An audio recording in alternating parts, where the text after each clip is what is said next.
A deadly clash broke out in China's western Xinjiang region on Monday. It was the worst this year in a region where ethnic tensions have been simmering between Han Chinese and Uyghurs.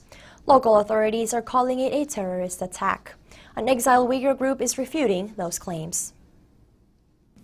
An Exiled Uighur group refutes Chinese authorities' claims that the violent clash on Monday in Xinjiang was a premeditated terrorist attack. On Wednesday, Chinese authorities raised the death toll from 4 to 18, saying 2 of them were policemen, 2 more were hostages, and 14 were rioters that had attacked a police station in Hotan city. But according to the German-based World Uighur Congress, that's a fabrication. They say local Uyghurs only retaliated after police had cracked down on their peaceful protest.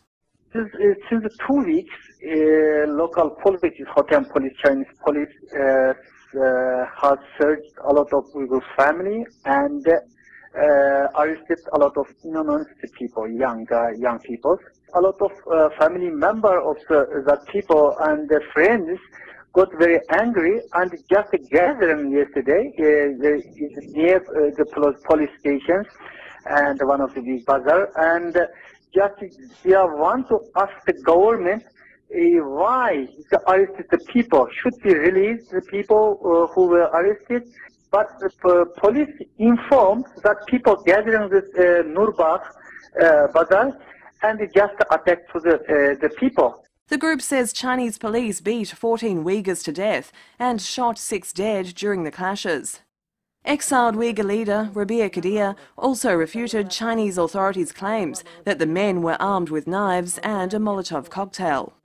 After inquiries, the Uyghurs were not armed at all. There was not a wood stick in their hands.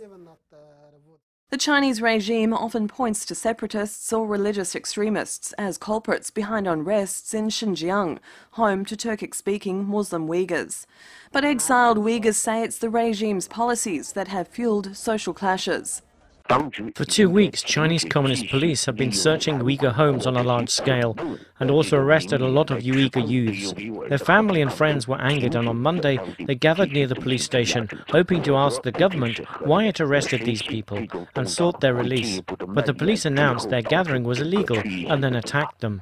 State-run media reports order has been restored in Hotan city. Neither the regime's accounts nor those of the World Uighur Congress can be independently verified because of restrictions in accessing the area.